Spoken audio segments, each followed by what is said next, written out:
According to a Stanford psychology review, children as young as 3 can already sense when someone is judging them, even if they don't fully understand the words.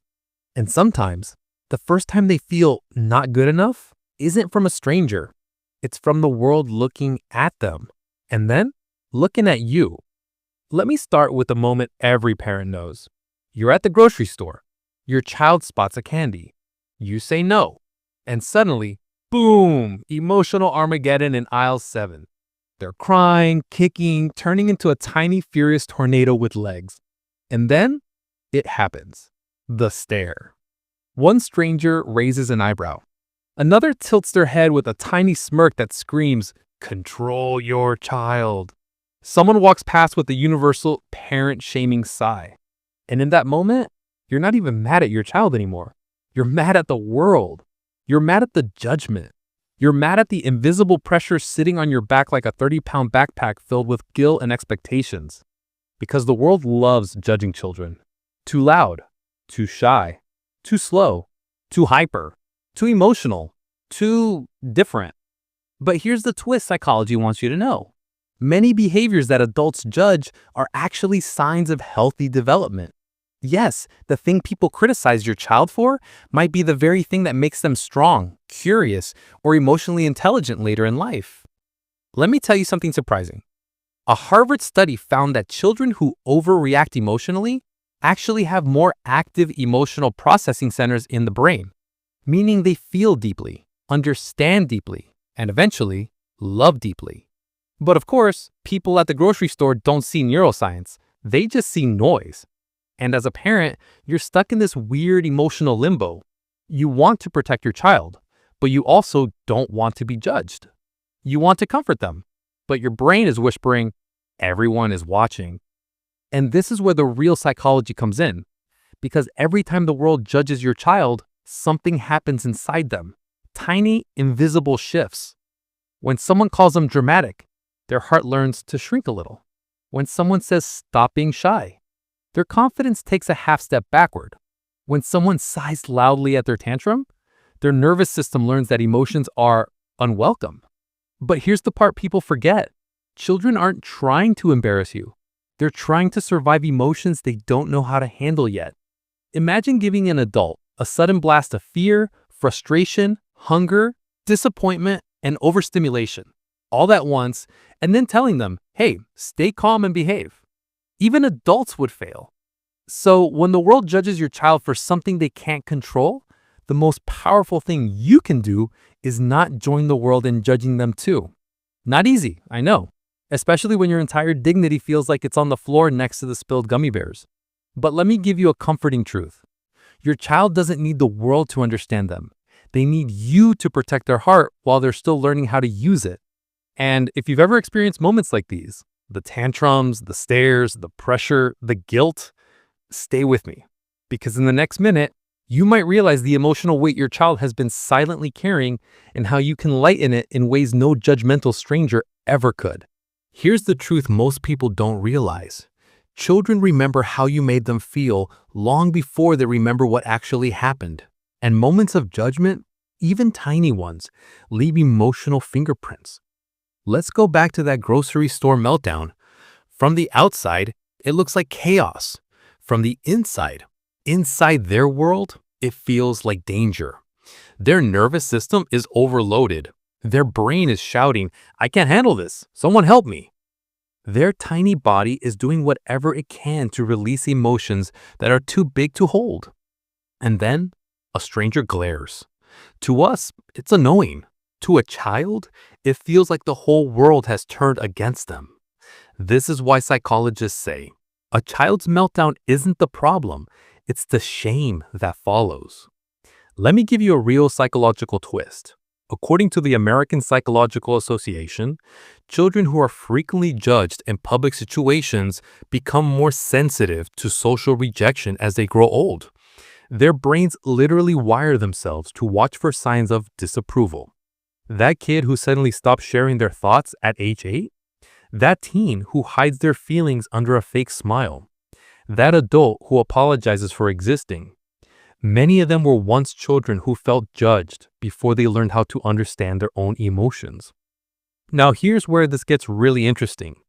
Sometimes when your child acts difficult, they're not trying to push you away, they're trying to pull you closer. A clingy child? Often just a child who feels unsafe in a world that moves too fast for them.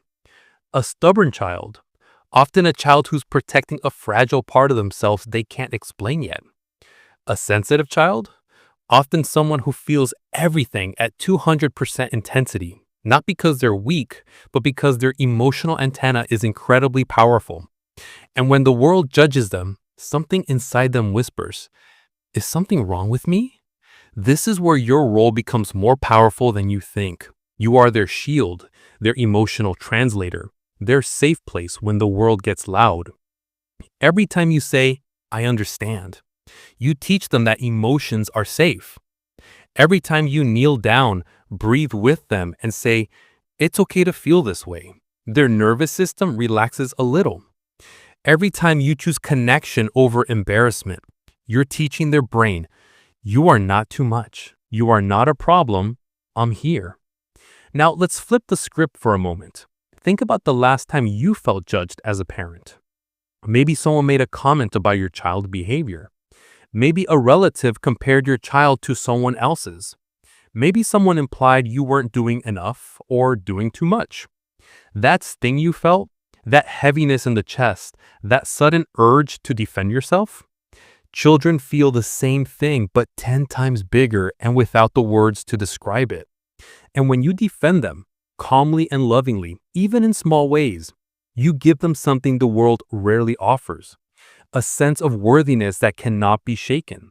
Because the truth is, children don't grow strong by being judged. They grow strong by being understood. So what happens next? How do you actually protect your child when the world won't stop criticizing, comparing, or misunderstanding them? Stay with me, because in part 3, we're going deeper. We'll talk about how these moments shape their identity, how to respond in ways that build confidence instead of shame, and the one sentence that can emotionally protect your child for life. Here's something powerful most parents don't realize. Every time you protect your child from judgment, you're not just defending them, you're building the voice they will someday use to defend themselves. Because one day, your child won't be 5 anymore. They'll be 15 or 25, standing in front of someone who makes them feel small, and the voice they hear in their head, the one that tells them whether they're worthy or not, will sound a lot like yours. So let's talk about how you actually protect them in a world that doesn't always understand children. Here's the first one, and it's surprisingly simple. Be the calm they can borrow. When the world judges them, their nervous system goes into alarm mode.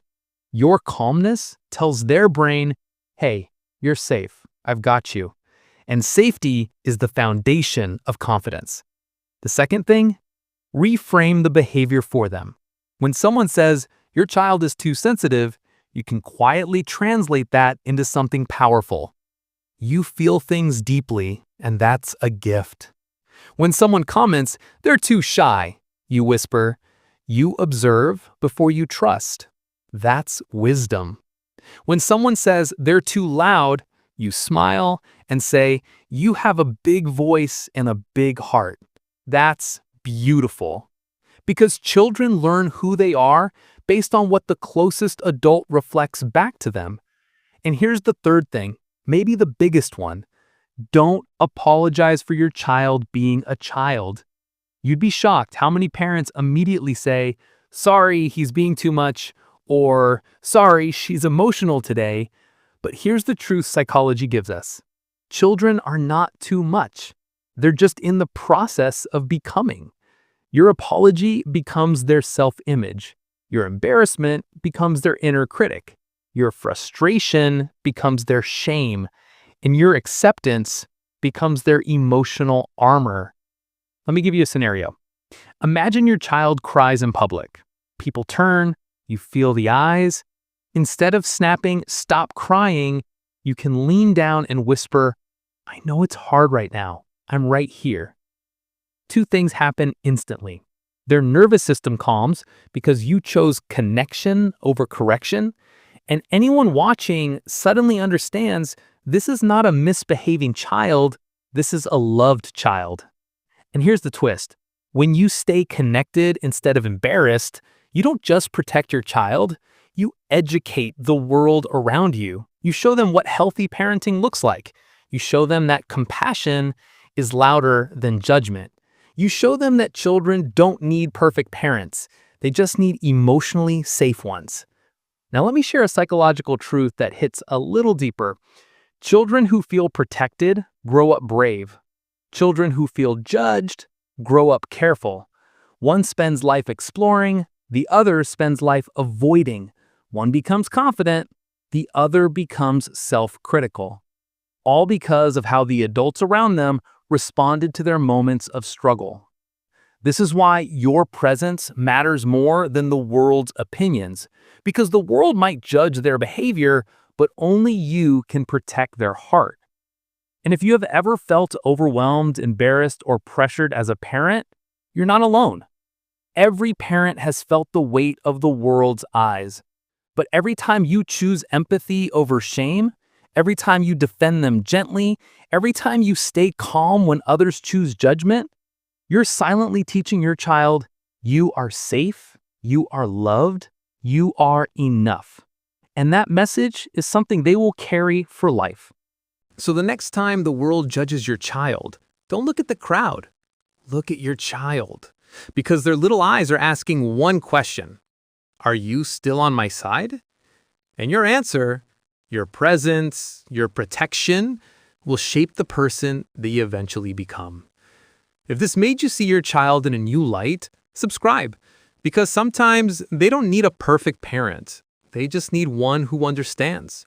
And here's something to leave you thinking long after this video ends. Don't rush to correct them. Rush to protect them. Because behavior is temporary, but the way they feel in your presence becomes permanent.